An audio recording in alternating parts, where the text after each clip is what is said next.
এক নেতা বক্তব্য দিচ্ছে যে আমাদের প্রতিজ্ঞা করা উচিত, আমাদের মরার পরে আমাদের কাপড়ের কাপড় যেন ধানের শীষ দিয়ে মোড়ানো থাকে।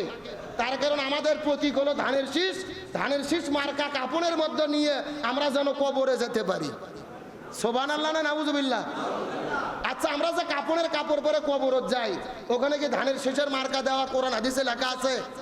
নৌকোর ছবি, দাড়িপাল্লার মার্কা না, কবরে কোনো মার্কা চলে না। ধানের শীষও নাই, নৌকোই নাই, দাড়িপাল্লাও নাই, লাঙ্গলও নাই। কবর দেখবে আমূল, কারা ভালো আমূল নিয়ে কবরে যেতে পারে। আমূল করার আপনার কোনো সুযোগ নাই, প্রতিযোগিতা নাই, চেষ্টা নাই। আপনি ধানের শীষের মার্কানে কবরে ঢুকলেই পার পাবেন, অতই সোজা। ওটা কি দুনিয়ার যে ক্ষমতায় আছি যা করবো তাই? এগুলো আবেগ। কত জাহেল, কত মূর্খ, কত আহম্মক। শহীদ প্রেসিডেন্ট জিয়াউর রহমান, উনি কি ধানের শীষ নিয়ে কবরে যেতে চেয়েছে? খালেদা জিয়া কি ধানের শীষের মার্কা কবরে চেয়েছে? বর্তমান তারেক রহমান প্রধানমন্ত্রী, আমাদের বগুড়ার ছেলে, উনিও কি ধানের শীষ নিয়ে কবরে যেতে চাবে? তাহলে বড় নেতারা ধানের শীষ নিয়ে কবরে যাইতে চাচ্ছে না। আপনি কোথাকার কোন ছুটকে ফাটকে নেতা, আবেগের ঠেলায় শরীয়ত বোঝেন না, ধর্ম বোঝেন না, ধানের শীষ মার্কা নিয়ে কবরত যেতে চান, যান। কবরত যাওয়ার পরই শয়তান যখন এসে প্রশ্ন করবে, তখন বুঝবেন পেয়ালা কাকে বলে। কথা বল না কে? কবর এই দুনিয়ার আজগবি দল আর মার্কা দেখবে না, কবর দেখবে আমূল। আল্লাযী খালাকাল মাউতা ওয়াল হায়াতা লিয়াবলুয়াকুম আইয়ুকুম আহসানু আমালা। কারা কারা ভালো ভালো আমল করে কবরে যেতে পারে, ওই কবরটাকে জান্নাতের বাগান বানায়া দেবে কে?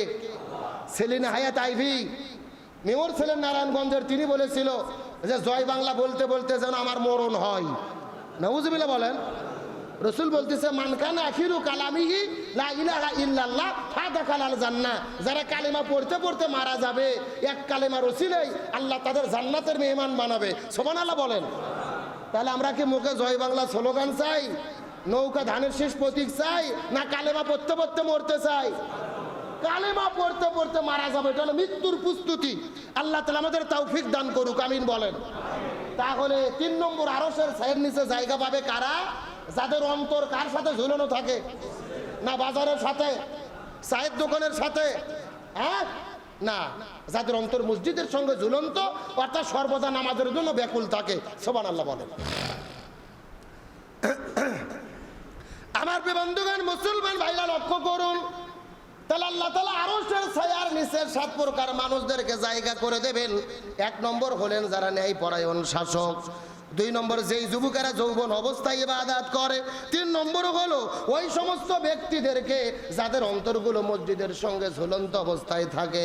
আর 4 নম্বর হলো ওই সমস্ত ব্যক্তিগুলো, যেই ব্যক্তিগুলো দুইজন পরস্পরকে আল্লাহর জন্য ভালোবাসে, দ্বীনের জন্য ভালোবাসে, প্রয়োজনে আল্লাহর জন্য রসুলের জন্য পরস্পর মিলিত হয়, আবার আল্লাহ রসুলের জন্যই পরস্পর বিচ্ছিন্ন হয়।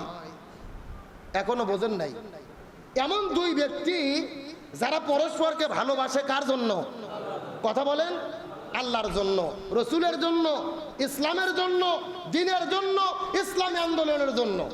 আবার পরস্পরকে ঘৃণা করে, সেটাও কার জন্য? এই কথার ব্যাখ্যা কি?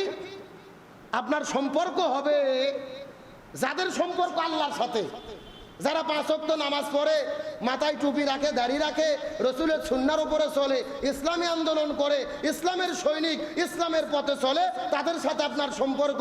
যারা সুদ খায়, ঘুষ খায়, চাঁদাবাজি করে, চিটের বাটপারি করে, আত্মসাৎ করে, জুলুম করে, এদের সাথে কোনো সম্পর্ক রাখা যাবে?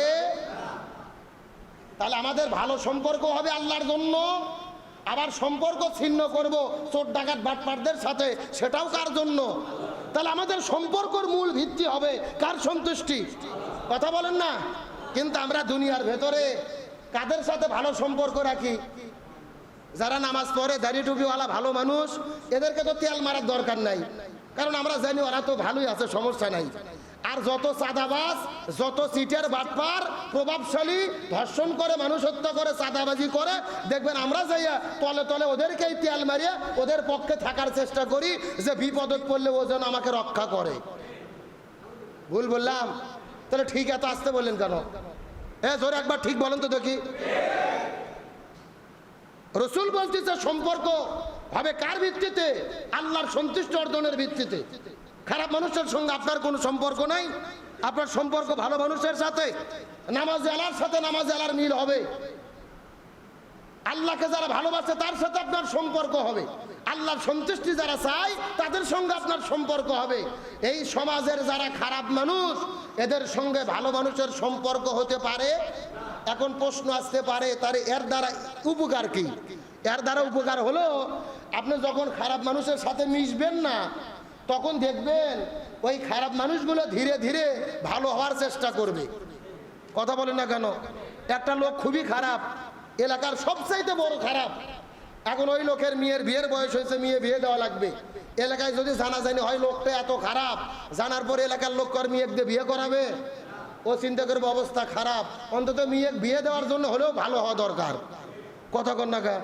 অথবা বেটাক বিয়ে করাবে, ওই চিন্তা করবে এখন ভালো হই। আবার কুরবানি দেওয়া লাগবে 7 ভাগে, ভাগে তো কেউ নেবে না, অথচ ঈদের আগে হলেও নামাজ ধরি, ভালো হওয়ার চেষ্টা করি। তার মানে ইসলাম চাই যারা খারাপ ওদের কারো খারাপ বানাতে ইসলাম চাই না। ইসলাম চাই যারা খারাপ ওরা যেন ভালোদেরকে দেখে ভালো হতে পারে। এই জন্য আল্লাহ তাআলা তাদেরকে ভালো করতে চায়। এই জন্য 4 নম্বরে আল্লাহর আরশের ছায়ার নিচে জায়গা পাবে তারা যেই ব্যক্তিগুলো পারস্পরিক সম্পর্ক করে কার জন্য, আবার পারস্পরিক বিচ্ছিন্ন হয়ে যায় কার জন্য? আল্লাহর জন্য। আমাদের সমস্ত কাজ আল্লাহর জন্য করতে হবে, কিন্তু আল্লাহর জন্য করতে গিয়ে যদি সমাজে শান্তি কায়েম করতে চাই, কোরআন সুন্নাহর শাসন জমিনে কায়েম হওয়া ছাড়া কোনো উপায়। আজকে আমাদের সমাজে রাস্তাঘাটে বাজারে পাড়া মহল্লায় নিশা দ্রব্য, ইয়াবা বাবা গান্দার ব্যবসা আছে না নাই? একেবারে প্রচলিত, প্রতি পাড়ায় পাড়ায় চলতেছে। গতকালকে দেখলাম যে একটা এইরকম মাদক ব্যবসায়ীকে ধরে এলাকার মানুষেরা এমন ভাবে শাস্তি দিয়েছে হাত পাও বেঁধে।